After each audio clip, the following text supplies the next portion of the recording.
Biting. Birds bite for a number of reasons. To protect you, to warn you, out of fear, jealousy, displacement aggression, attention drama, territoriality, and intimidation. With fear and territorial biting, the cure is simple. Stop doing what your bird fears and/or stop invading their space. Jealousy biting is common, and birds sometimes attack those they dislike because of jealousy. More often, jealousy biting manifests itself as displacement biting. Displacement biting often occurs when you're holding your bird and someone he dislikes approaches you, or you give attention to a bird that the bird on your arm or shoulder dislikes. The solution is to get away from that person or bird and/or put your bird down. When a bird bites for attention or for drama, the best solution is to ignore the bite as much as possible. Don't make a big deal about it. Again, this takes patience, but it works. If blatant aggression is involved, towel your bird immediately and give him or her a short timeout in a place with no social contact or other stimulus. For example, the bathtub. Birds have short attention spans, and anything longer than 2 minutes is pointlessly cruel. 1 minute usually works fine. Do not use a bird's cage or sleep cage for timeouts. This confuses being in his cage or going to bed with punishment. Avoiding boredom. Give your bird a new toy at least once a week. Something as simple as a bell can provide hours of enjoyment.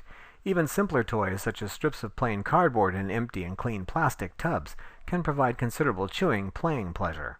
Ample time out of the cage is also extremely important. The Parrot Enrichment and Activity Book, which you can find online, is excellent. It shows you many different kinds of toys you can build yourself and things that you can provide to enrich the lives of your parrot. No arranged friendships. Most birds will enjoy having a birdie buddy. Consider getting your bird a companion, but let him or her choose the companion. This is a good reason to adopt rather than buy. When you adopt, you have a chance to see whether your bird will get along with the new bird. If they don't, you can return the bird with no financial loss.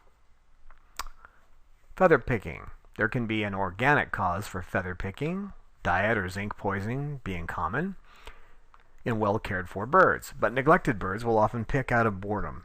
If your bird is picking, take him to a good avian vet and have the lab tests done. Attempting to verbally discourage your bird's picking will actually reinforce it. If there is no organic cause and your bird continues to pick, check to see if there were any changes in your bird's environment around the time he started to pick. If there were, undo them. Sex and the single bird. Your bird will likely exhibit seasonal sexual behavior. Female birds will put their heads down, raise their tail, and shudder. They're not having seizures. Male birds will put their vents down and rub on you. Don't encourage this, but don't punish it either. Some birds exhibit non-seasonal sexual behavior. This is due to their being in a rich environment with abundant food and light. Keeping your bird on a steady sleep schedule, 12 hours per day, will help curb both seasonal and non-seasonal sexual behavior. Reducing the richness of a bird's diet, cutting back on treats and fruit, can also help curb sexual behavior and egg laying. Changing your bird's environment, moving the bird's cage, can also discourage sexual behavior and egg laying. No heavy petting. Do not pet your bird below the waist or under the wings. What to do if you lose your bird? Walk around your neighborhood looking for your bird and calling for him. If he has a companion, take the companion with you in a carrier and encourage the bird in the carrier to call out too. If that fails, go door to door. If you lose your bird, continued. Put up flyers on phone poles in all directions, out to about a mile. Put a lost bird ad in the daily paper's classified section. Check the found animals section of the classified ads every day. And do everything you can online. If you lose your bird, put an ad in your local paper's online classifieds and on Craigslist.org. Check the online classifieds and Craigslist.org every day. Facebook also has an Amber Alert for birds. Call pet stores, vets, and the Chloe Sanctuary. A final word. Above all, give your bird time. This is the greatest gift you can give. And please remember, the Chloe Sanctuary always needs volunteers to help with transporting birds, fostering birds, doing public outreach, and many other things.